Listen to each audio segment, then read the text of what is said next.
eh, incorporando durante el transcurso de este panel. Antes que nada, pues a todos darles la bienvenida. Muchas gracias por estar participando. Esto es la continuación de Café Internet, que son charlas o paneles de corte informal sobre temas de interés en Internet, el capítulo México de la Internet Society. Y en esta ocasión vamos a iniciar un ciclo sobre la historia de Internet en México. Para arrancar, y probablemente pues, van a estar con nosotros durante las demás sesiones, se encuentra el ingeniero Hugo García Torres. Él es egresado de la UNAM. Tiene ya ¿Qué pasó? Perdón. Traes a la UNAM metida en la cabeza, mi estimado.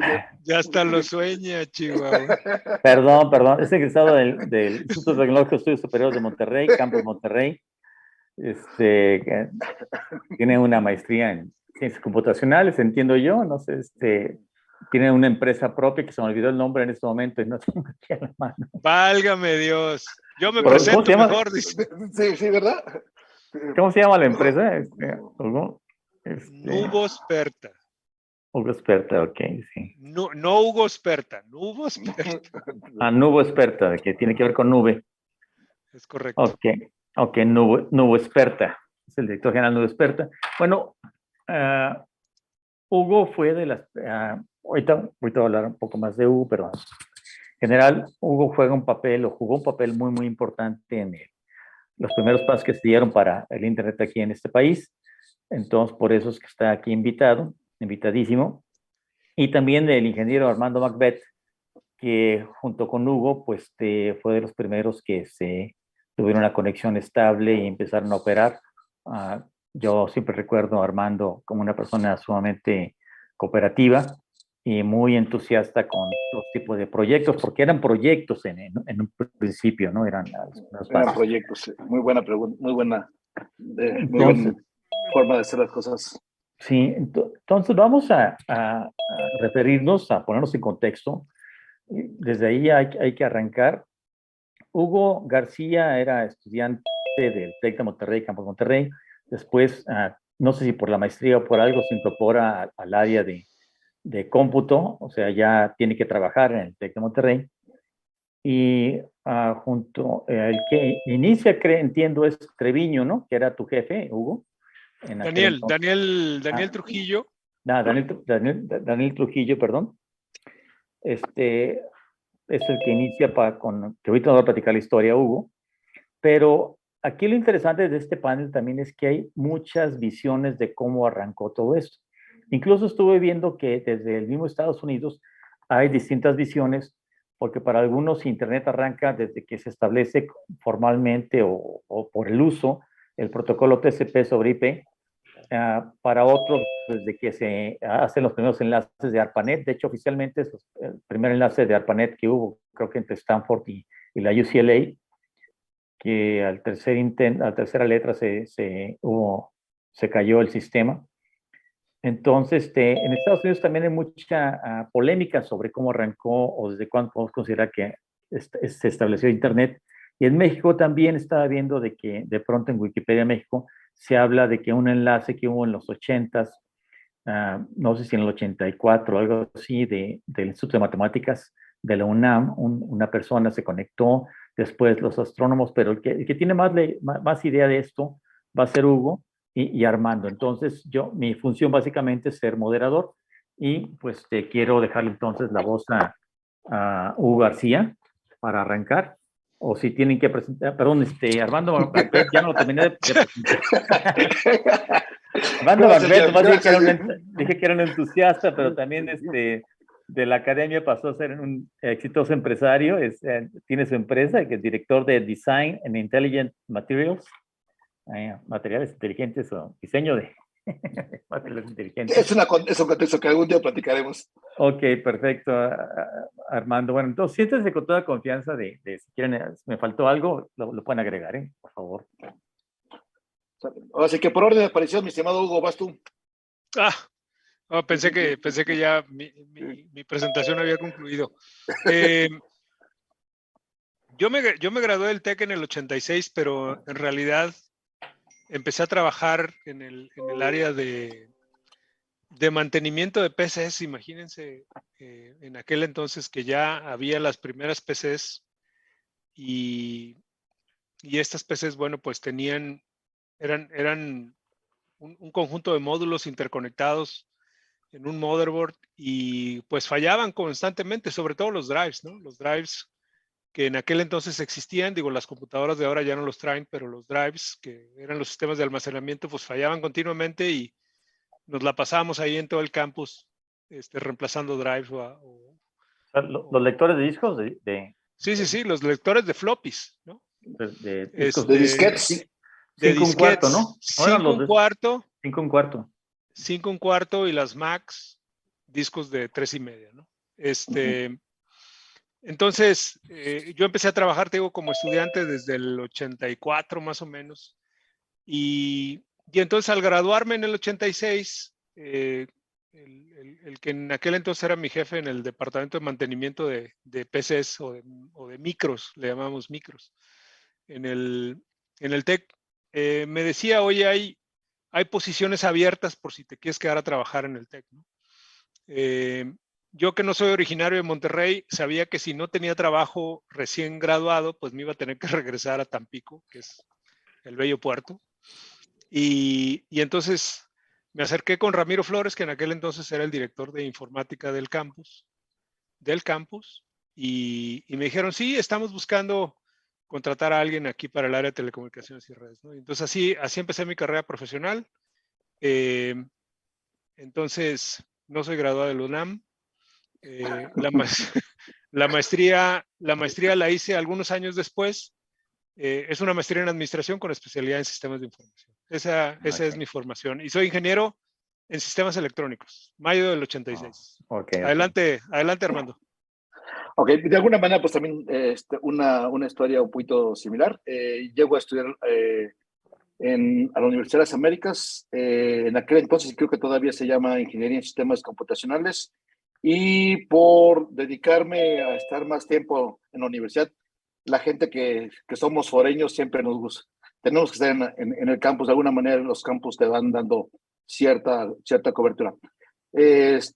Ante estar ahí, de poco a poco me voy integrando a las actividades de lo que en aquel entonces se llamaba el Centro de Cómputo de la Universidad de las Américas, una abreviación de SECUA, y me toca empezar a participar en las diferentes conectividades de la universidad. A cuestión interna, la universidad toma como estandarte el crear un campus muy Apple en aquel entonces, muy lleno de Macs, las primeras Macintosh, y nos tocó dirigir un grupo de colaboradores para poder integrar. Llegamos a tener en aquel entonces una muy buena cantidad de Macs, pero estaban muy orilladas a un mundo de trabajo cooperativo entre las Macs. Esencialmente era compartir archivos, tener unos pequeños servidores para que los estudiantes pudieran acceder a las aplicaciones compartidas. En ese ámbito fueron mis primeros pininos en la parte de comunicaciones. Posteriormente ya me toca liderar el departamento de redes y telecomunicaciones, que era al revés del nombre que Hugo tenía en el TEC de Monterrey. Y poco a poco nos tocó ir liderando la idea de comunicaciones en la universidad. No quiero adelantarme un poquito más, nada más quiero dónde estaba un servidor el día que comenzó la parte de conocer ese nombre que hoy lo conocemos como Internet. Ok. ¿En qué año es eso, Armando? Entre el 87 y 89. Ok.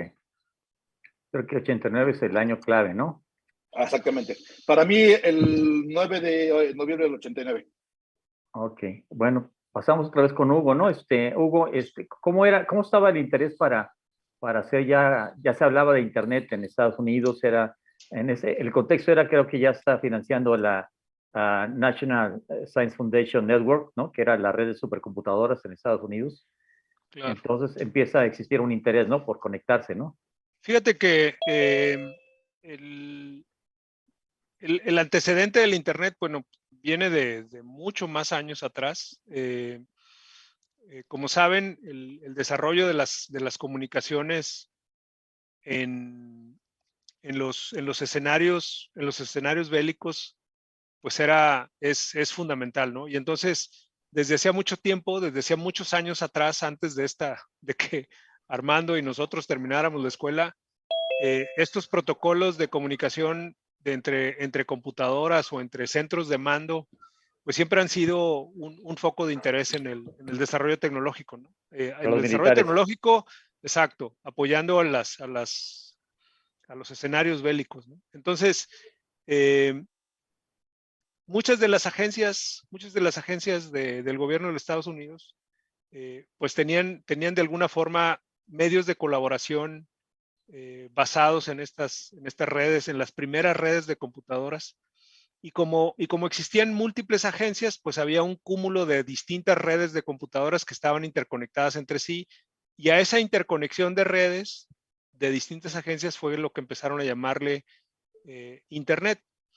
Una de esas redes era una red entre instituciones académicas que estaba auspiciada por IBM, es decir, era una interconexión de mainframes IBM con protocolos propietarios de IBM, que de alguna forma también tenía interconexión a estas redes de las agencias gubernamentales, ¿no?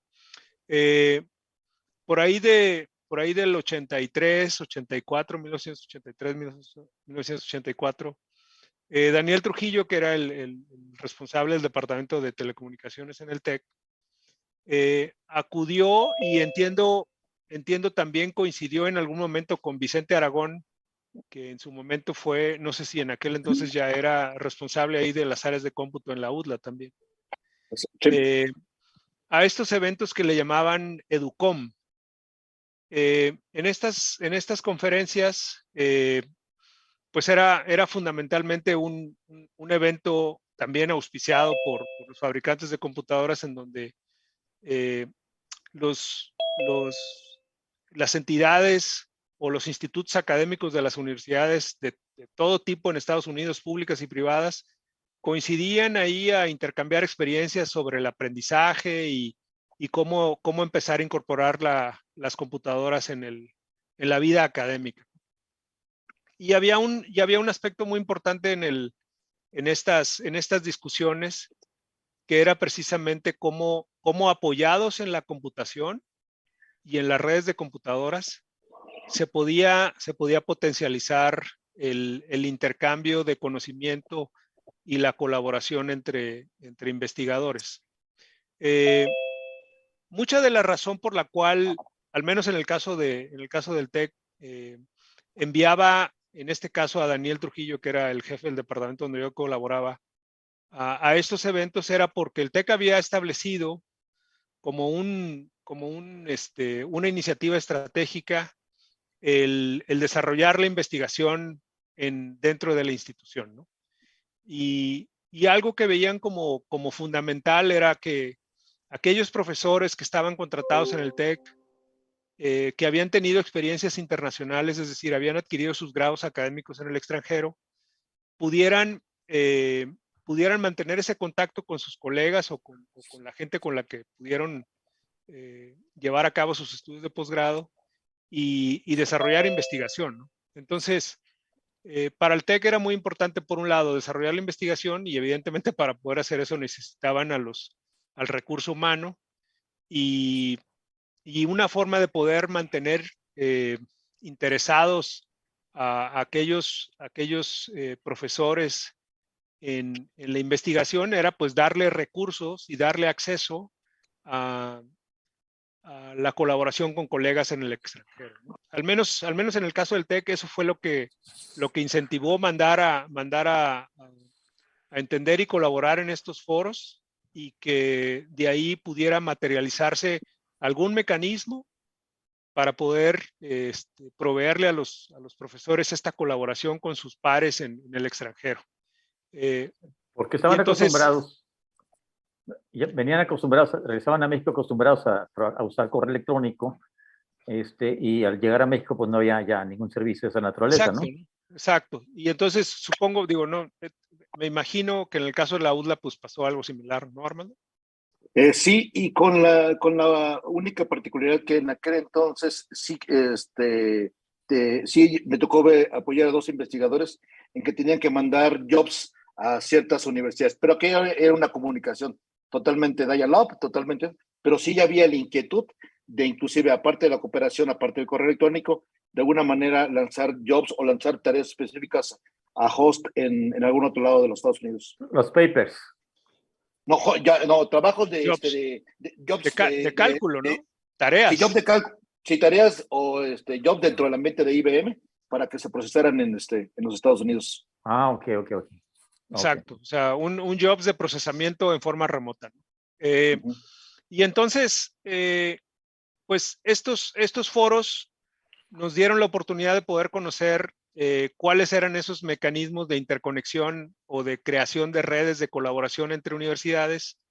Y como les mencionaba, ¿no? Una de estas redes académicas era auspiciada por IBM, en donde IBM promovía que aquellos equipos de cómputo que eran adquiridos por instituciones se pudieran interconectar entre sí a través de protocolos propietarios de IBM, ¿no? Y entonces el TEC, pues en aquel entonces ya tenía una relación muy importante con IBM. Las primeras computadoras personales que se compraron en el TEC pues, eran de las computadoras IBM, que eran pues, unos refrigeradores ahí que ponías en tu escritorio, de una capacidad de cómputo que ahorita nos daría risa porque pues, ya nadie conoce nada que no sean gigas y aquel entonces eran kilobytes, ¿no?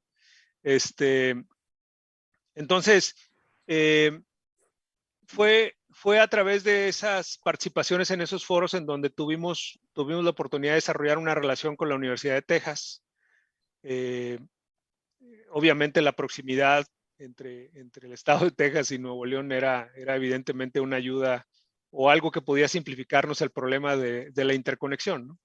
Y entonces, a través de estos acuerdos y a través del apoyo que daba IBM tanto en la Universidad de Texas y específicamente en el Instituto de Ciencias de la Salud de Texas y el Campus Monterrey del TEC, entonces fue que se dio esa primera iniciativa de poder interconectar equipos de cómputo de IBM para que el TEC pudiera participar en estas redes académicas, que esa red en particular se llamaba BitNet.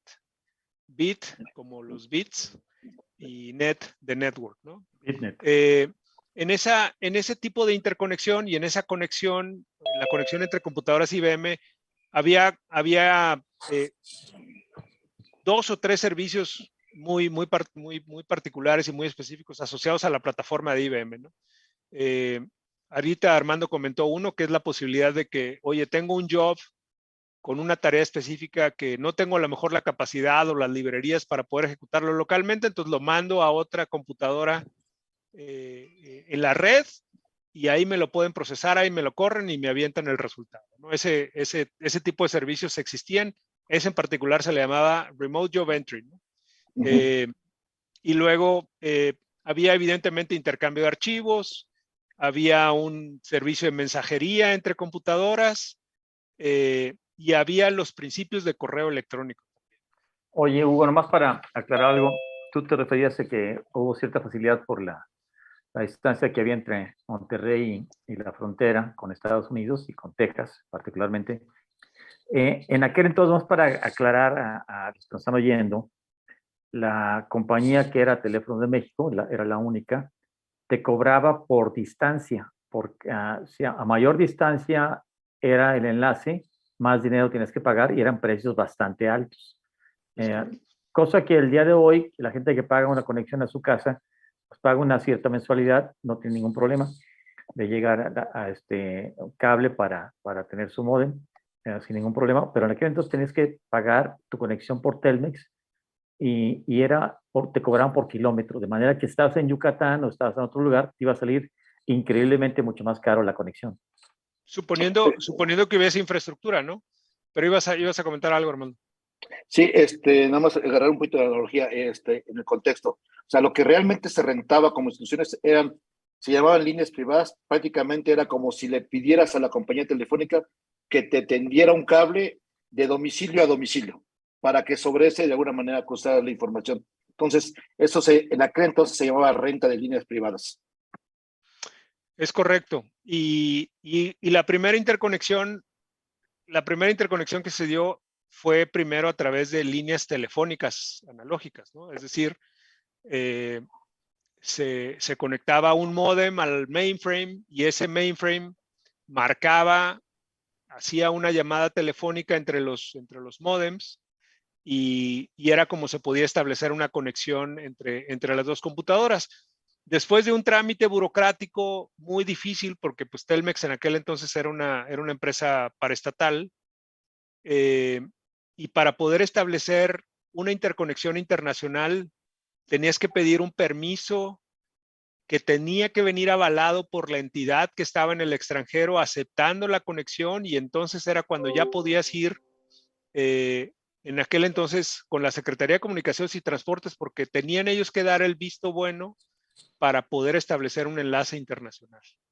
Entonces, el trámite era muy difícil, muy burocrático y, como mencionaba Jeff, muy costoso, porque en aquel entonces una variable para determinar el costo del servicio de una línea privada, bueno, pues tenía que ver la distancia, ¿no? Y entonces el hecho de estar relativamente cerca o a 5 horas de camino o a cerca de 500 kilómetros de aquí a San Antonio, que es donde estaba el Instituto de Ciencias de la Salud de la Universidad de Texas, pues era algo que no era fácil de conseguir, que finalmente después de algún tiempo y algunos trámites burocráticos se consiguió ya no ser solamente una conexión vía llamada telefónica, sino la posibilidad de poder tener una línea permanente interconectando a los equipos IBM 7x24, ¿no?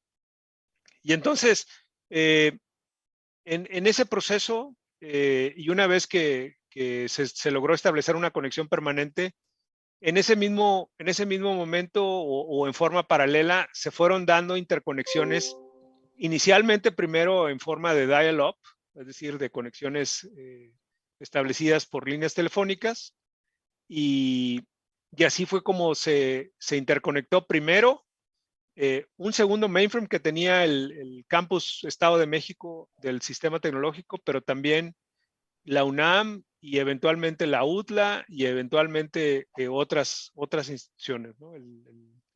La misma Universidad de Guadalajara.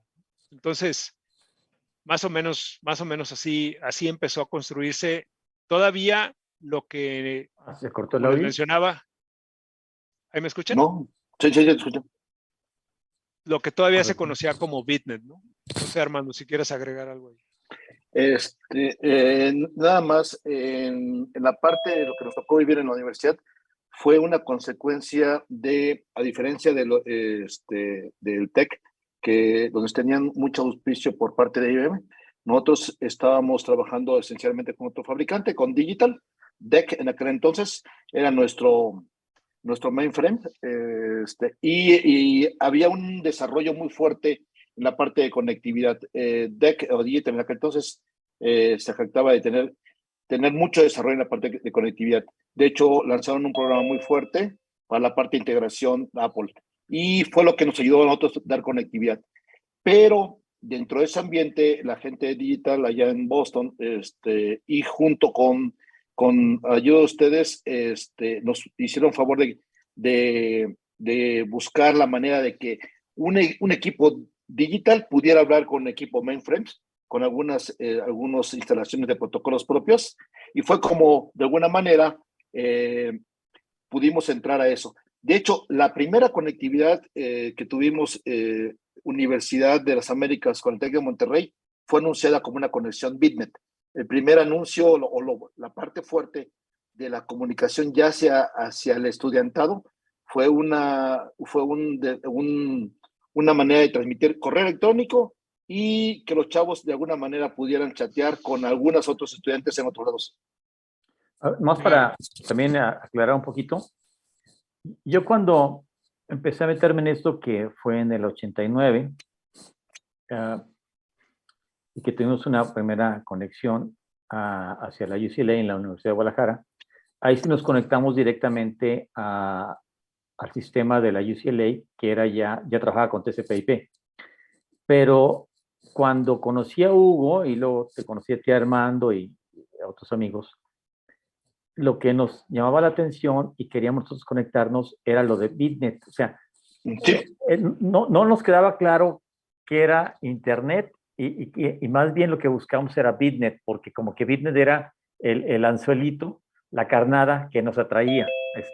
Y también, de hecho, cuando te vendía un equipo que costaba, creo que millones de dólares, IBM, una mainframe, te lo vendía diciendo que pues tenías el servicio de Bitnet que iba a ser de súper ayuda para todo el mundo académico.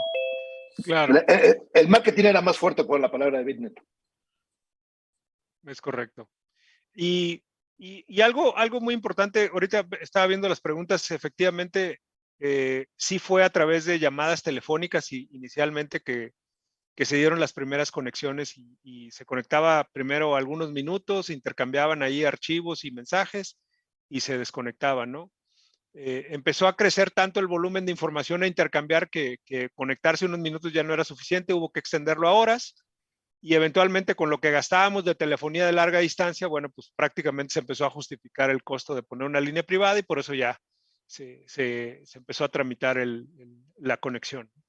Pero bueno, avanzando en ese proceso del desarrollo de Bitnet en México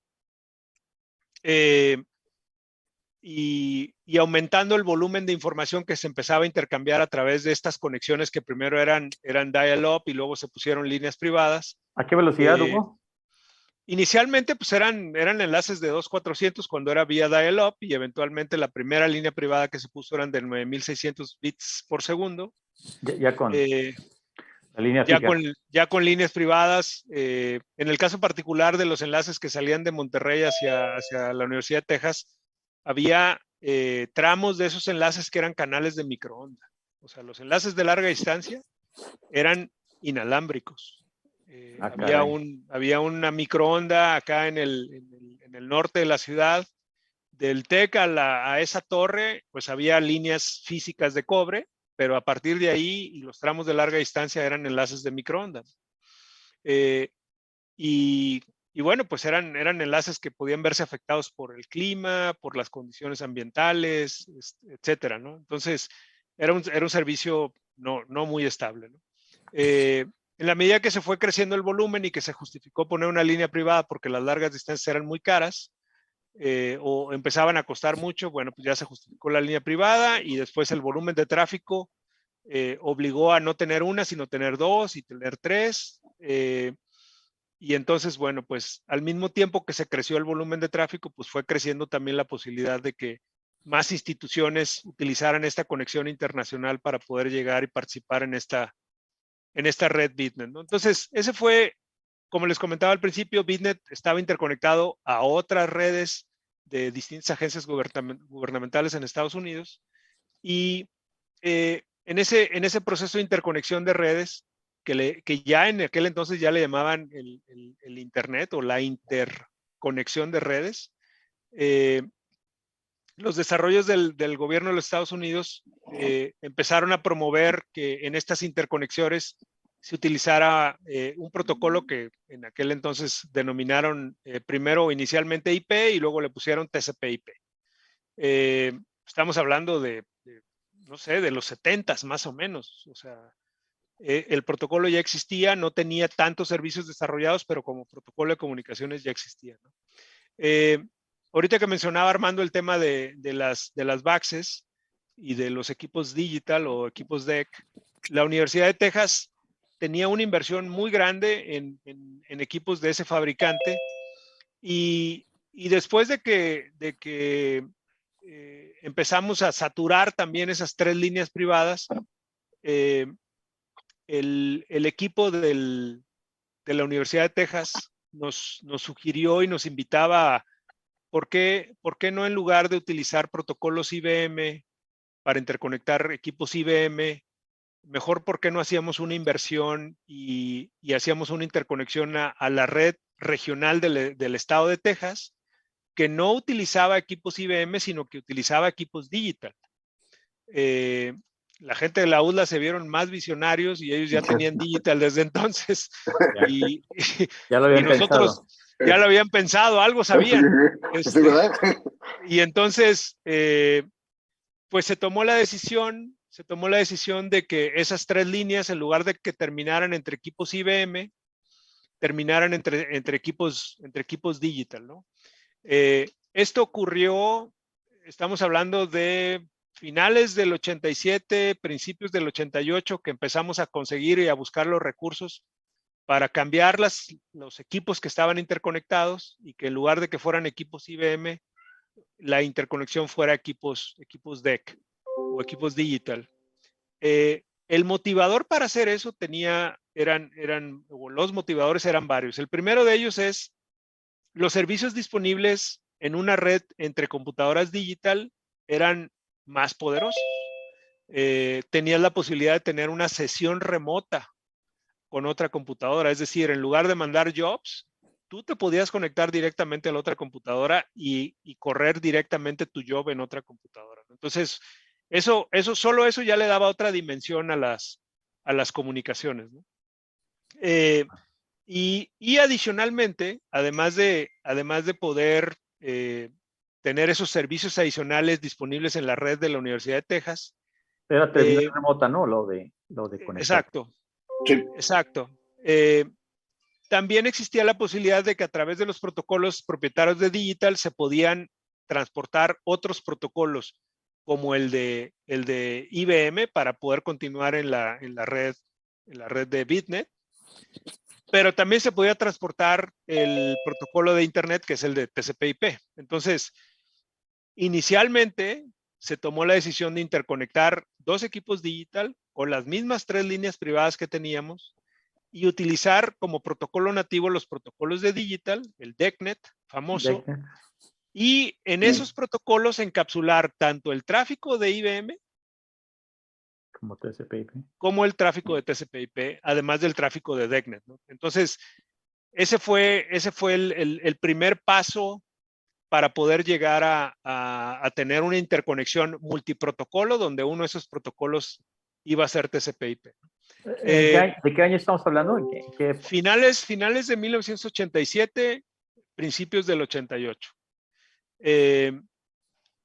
A lo largo de todo el 88 fue que empezamos a hacer todas estas configuraciones para que todos estos protocolos pudieran viajar a través de esa misma conexión o esas mismas conexiones y eventualmente a través de un producto de software que corría en los equipos digital, esa encapsulación que originalmente era utilizando los protocolos de DEC, tenía también la funcionalidad de hacer una encapsulación al revés, es decir, en lugar de usar DEC y transportar TCP/IP, también se podía tener una conexión TCP/IP y adentro de eso encapsular los protocolos IBM y los protocolos digital.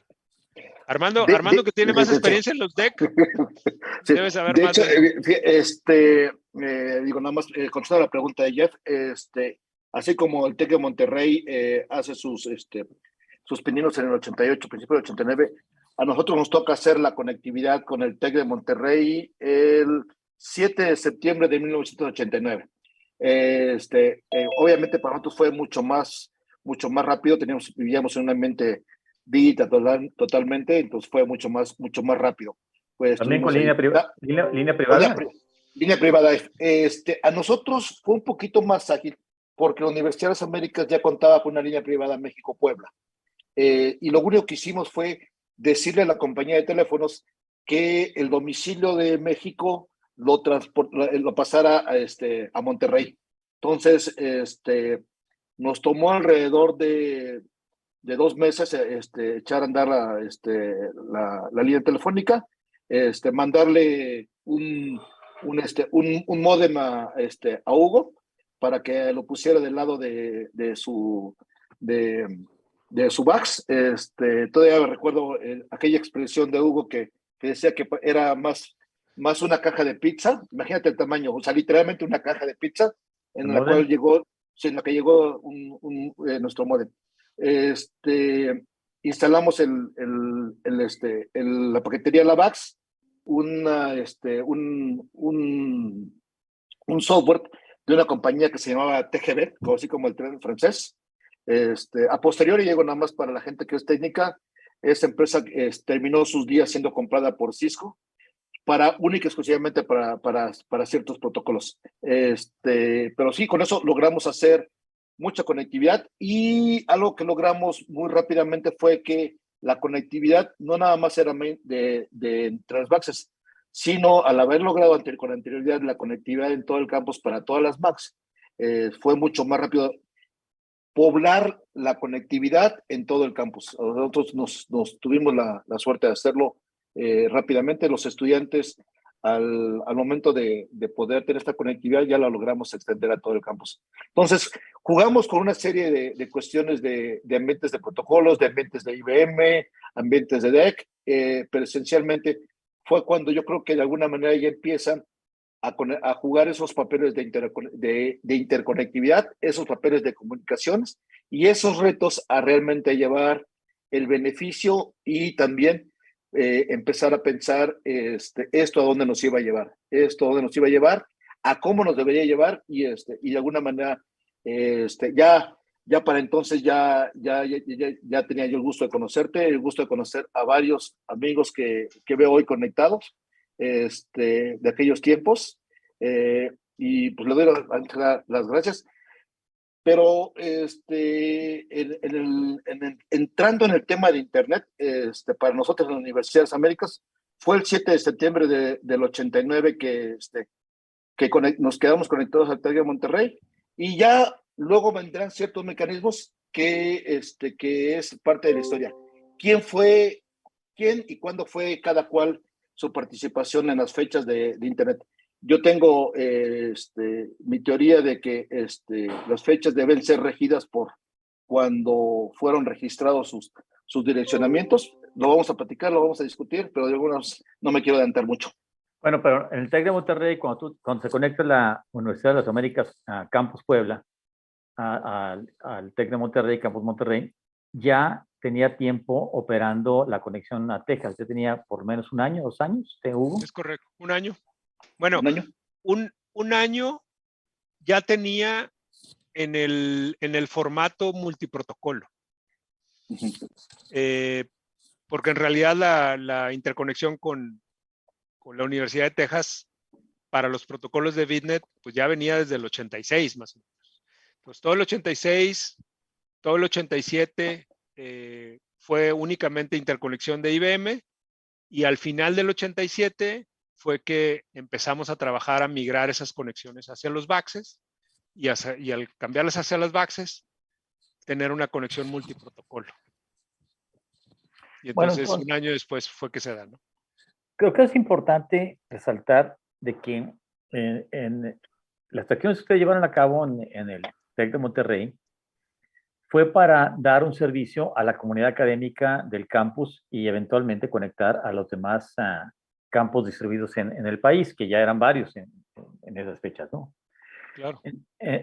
Tenían esa visión de conjunto para dar servicio a la comunidad académica, que no es y además acabas de mencionar ya cuando hicimos la conexión multiprotocolo, que ya la conexión multiprotocolo podemos hablar ya de una Internet claramente, porque no sé si la conexión entre mainframe y mainframe de IBM para el servicio BitNet podemos llamarle ya Internet, o por lo menos si era parte de Internet, porque eventualmente había una conexión, pero no tenían todos los servicios que ofrecía Internet, hasta que manejan el multiprotocolo, así lo entiendo yo.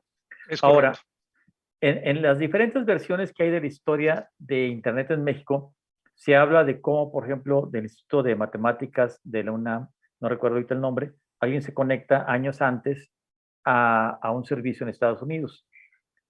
Pero lo que yo no sé es si había una visión de conectar la institución, que creo que no, más bien era conectar ese Instituto de Matemáticas o Centro de Investigaciones de Matemáticas y alguien en lo particular usar el servicio porque estaba acostumbrado, porque probablemente había trabajado con grupos académicos extranjeros allá en Estados Unidos, pero no es lo mismo a que alguien haga un esfuerzo individual y trae el servicio para su beneficio, y además serán otros protocolos, serán otros servicios, a cuando tienes tú la visión de conectar ya a una institución que eventualmente, como tú también lo mencionaste, en cuanto aumente la capacidad, piensas en invitar a otras instituciones.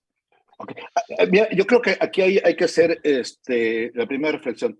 La conectividad, como lo he venido platicando, muchas veces fue eventual, fue por horarios. Pues una conectividad, de alguna manera, cuando hablamos de institución, debe ser una conectividad permanente, tratando de utilizar la mejor tecnología y darle mejor disponibilidad a la institución. Eso es lo que de alguna manera sí quiero dejarlo como un preámbulo para el momento que discutamos que cuando estén conectados. Y hablo de institución a institución para en ambientes.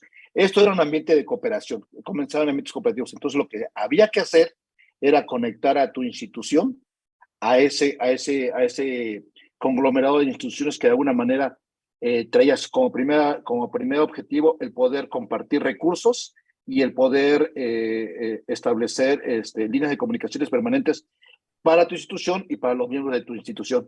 Y en base a esas comunidades, de alguna manera iban creciendo. Velo de esta manera. En aquel entonces, la visión fue que la Universidad de las Américas se conectaba al TEC de Monterrey y el TEC de Monterrey se conectaba a otra institución. ¿Qué hacía el TEC de Monterrey? Compartía sus recursos para que de alguna manera también los que estaban atrás del TEC pudieran tener los beneficios de esa conectividad. Era una filosofía totalmente de cooperación, de alguna manera para dar un sentido de por qué o cómo se hacían las cosas.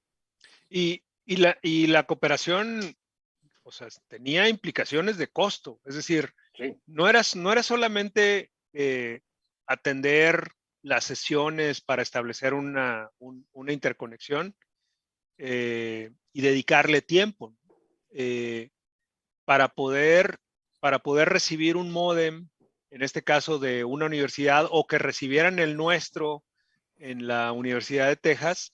La Universidad de Texas nos tenía que dedicar un espacio en su área de telecomunicaciones por el cual no nos cobraba nada.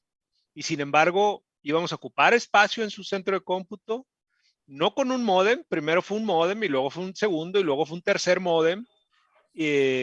Consumir energía, consumir el tiempo de los ingenieros de la universidad que nos atendían para resolver los problemas que allí existían o que pudieran darse en la comunicación, y por nada de eso se cobraba. O sea, tú tenías que pagar tu enlace, tenías que pagar tu infraestructura, pero por ejemplo, los puertos de comunicación que tenían que agregarle a las computadoras de la Universidad de Texas para poder recibir conexiones adicionales, esos puertos no los cobraban.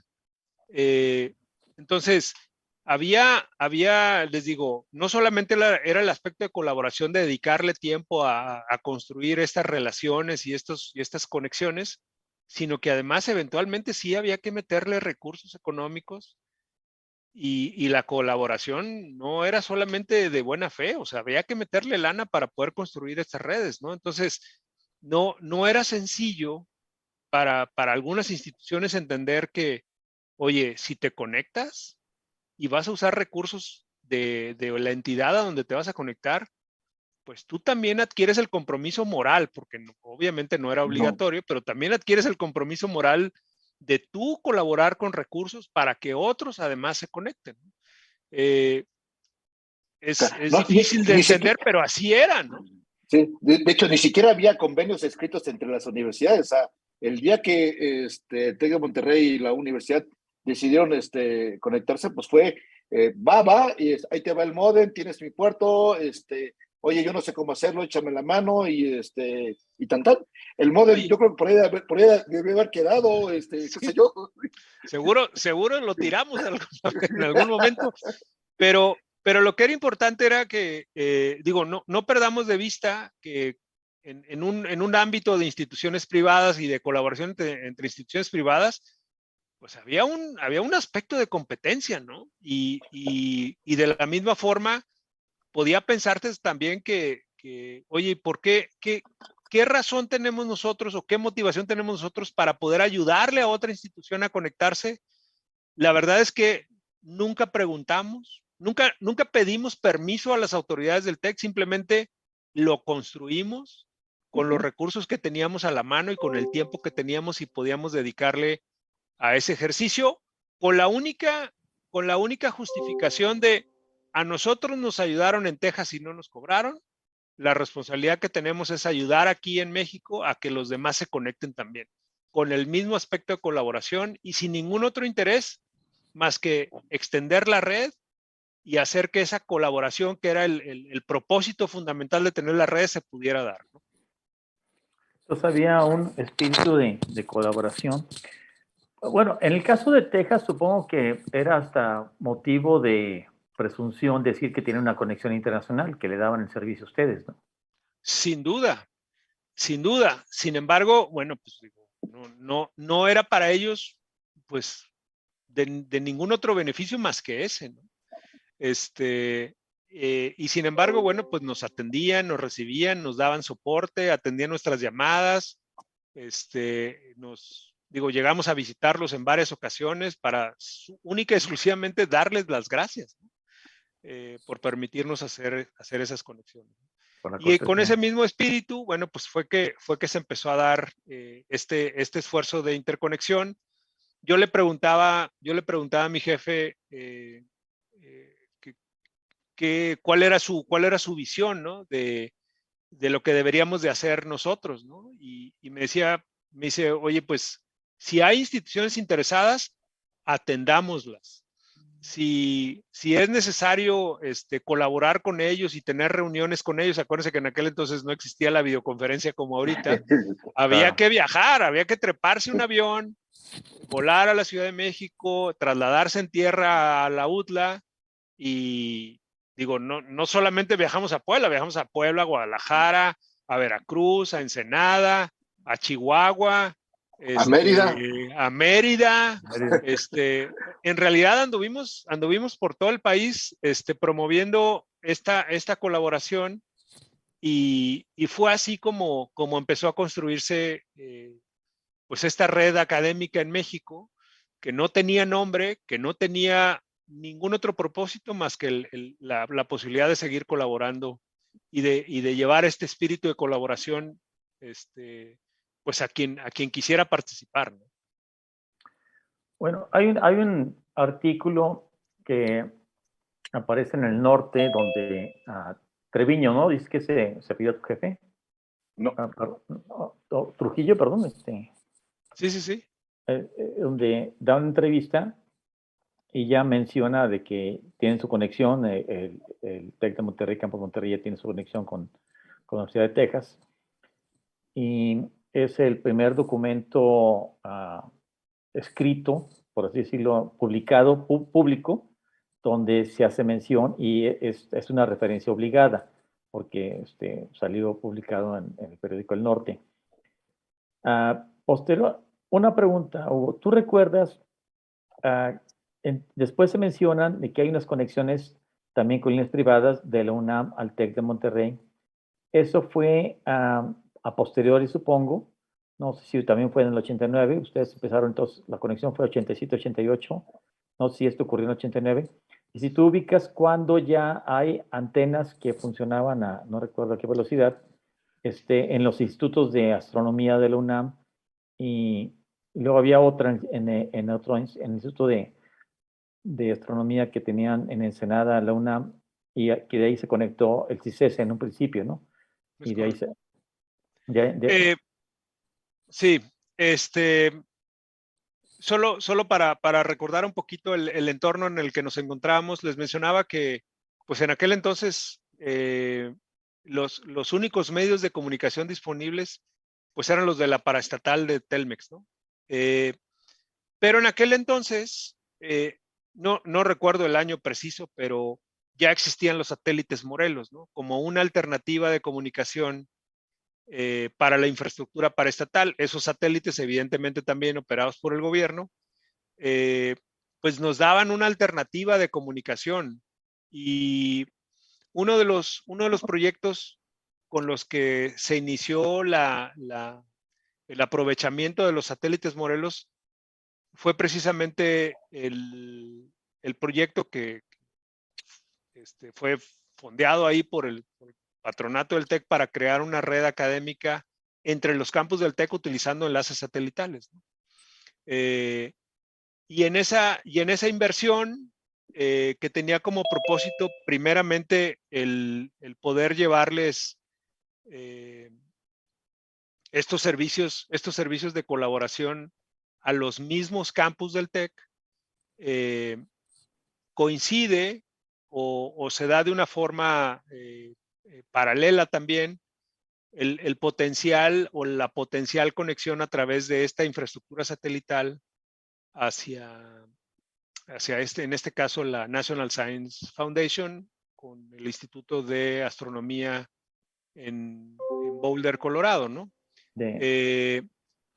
Como sabemos... Instituto de Investigaciones Meteorológicas, ¿no? Algo así. Sí, el NCAR, ¿no? National Center for Atmospheric Research, o algo así, ¿no? Es correcto, es correcto. En Boulder, Colorado, ¿no? Si mal no recuerdo. Sí. Es correcto. De investigación atmosférica. Exacto. Pero respondiendo a lo que preguntabas, Jeff, sí, también la UNAM, que también tenía mainframes IBM, sí, ya tenía una conexión entre los equipos mainframe de IBM, del TEC y de la UNAM, como también había otro mainframe en el campus Estado de México. Entonces, esas dos conexiones de líneas privadas también nacionales del campus Monterrey a la UNAM y al campus Estado de México sí existieron. No, debieron haber estado operando desde el 87 al menos, ¿no? Como conexiones de Bitnet. No teníamos forma de hacerlas multiprotocolo porque eran conexiones con equipos IBM. Okay. De hecho, nada más para de alguna manera cerrar el tópico de Bitnet, yo recuerdo que no llegaron a haber más de 9 instituciones conectadas formalmente a la parte de Bitnet. Recuerdo a un colegio de posgraduados, recuerdo a un ITAM en esa parte de Bitnet. El Poli también llegó a estar conectado. Y nada más. La UDLA, el TEC de Monterrey, y los mainframes de la UNAM, el mainframe del Estado de México, el ITAM, no recuerdo si el ITESO también a través de algún equipo digital llegó a conectarse. Sí. El ITESO creo que fue el último miembro que se subió a Bitnet. Sí. Sí, le duró poco el gusto porque eventualmente pues ya al momento de hacer los cambios a los equipos VAX, pues ellos también se movieron y le hicieron multiprotocolo, ¿no? De hecho, quiero aprovechar este comentario de cerrar el parte de Bitnet porque también vale la pena comenzar que ya empieza la transición y el formalismo para poder entrar a una estructura de conectividad TCP/IP, que era la parte de Internet, y empezamos a buscar cómo conectarnos bajo este protocolo. Aquí quiero llevar la plática a que para conectarnos tendríamos que tener una reserva de direcciones. Y obviamente, y nuevamente el TEC de Monterrey fue la primera institución que logró conseguir su registro de direccionamiento para poder ser miembro de esos y utilizar esa infraestructura ya multiprotocolo para poder ¿a quién? ¿A mí o a ti? No, yo sí escucho a Armando, ¿eh? Sí, yo creo que entonces, repito, ahí nuevamente el formalismo de cómo las instituciones que estábamos en ese afán de ir cooperando, tuvimos que empezar a hacer el formalismo de recibir direccionamiento. Creo que ya te tocó a ti encabezar esa función en el TEC de Monterrey, Hugo, para ir a pedir tus primeras direcciones. Cuando se da la posibilidad de tener una red multiprotocolo con la Universidad de Texas y que empezamos a evaluar, bueno, qué pasos había que dar para poder utilizar protocolos TCP/IP que eran más eficientes para la entrega de servicios a través de la infraestructura de comunicaciones que teníamos, pues otra vez el equipo de la Universidad de Texas nos orienta, nos propone qué pasos había que seguir desde el punto de vista técnico para invertir la conexión de DECnet a que sea TCP/IP, y es ahí en donde pues surge la necesidad de tener el primer direccionamiento público de IP en México, ¿no? Entonces, había que seguir un trámite que teníamos que llevar a cabo con la entidad o la organización que administraba ese direccionamiento originalmente exclusivamente para las agencias del gobierno de los Estados Unidos y que ya habían empezado a decir, oigan, bueno, pues si queremos o si deseamos que esta red o esta interconexión de redes siga creciendo, pues hay que empezar a repartir direccionamiento no solamente entre Estados Unidos, sino todo el mundo, ¿no? Entonces, llevamos a cabo ese trámite para poder conseguir la dirección de IP pública, pero no solamente era la dirección, sino también administrar el dominio MX, ¿no? El dominio MX originalmente, bueno, pues estaba operándose fuera de México. En realidad no había mucho que operar porque no había nodos en México, pero en el momento que conseguimos ese primer direccionamiento IP pública, 131, 178, fue también como tuvimos que construir la administración del dominio MX al momento de quedar interconectados. Bueno, sí. no, es que yo decía que se nos agotó el tiempo, son ya las 8 de la noche, nos fue el tiempo muy rápido. ¿Por qué no hacemos una pausa en esta narrativa de la historia de Internet en México y le ponemos fecha a la segunda sesión y nos quedamos en el tema de la gestión para administrar aquí en el país ya el dominio MX, que es también algo muy importante, que es para ir construyendo la red mexicana, y podemos retomar el punto a partir de ese tema en la próxima sesión, que daremos a conocer la fecha próximamente, si les parece bien, o si quieren terminar o cerrar con algo, Armando y Hugo. Okay, claro. yo nada más quiero cerrar una parte, con lo particular, resaltar que la solicitud de poder inscribirte a eso que hoy llegamos como Internet, la solicitud era una dependencia militar. O sea, quiero sí, qué bueno que lo mencionó Hugo. Me acuerdo cuando hicimos esa solicitud, había una dirección que se llamaba nic.ddn.mil. Era un ambiente militar. Entonces, así había cierta digamos, cierta perspicacia para que una institución extranjera, en el caso de México, en el caso de Monterrey, tenía que ir a una institución militar americana para pedir un trámite. Entonces había cosas que todavía estaban bajo la administración militar, bajo una administración un poquito más rígida, pero ya se veía venir la perspectiva de esa cooperación, de lo que y la perspectiva de que a posteriori entraran empresas comerciales. Debo decir que lo único que quería agregar antes de empezar a concluir. Adelante, Hugo. Sí. No, bueno, creo que pues efectivamente, ¿no? Aquí hay un parteaguas en el momento en el que se da el primer nodo de Internet en México, y sí lo podemos dejar para la siguiente charla, qué pasó y cómo se dieron las cosas después. Yo solo quería agregar un comentario adicional de un proceso tecnológico también que venía dándose en forma paralela, ¿no? Y era la proliferación de las PCs. De las PCs y de las Macs, ¿no? Y las redes locales.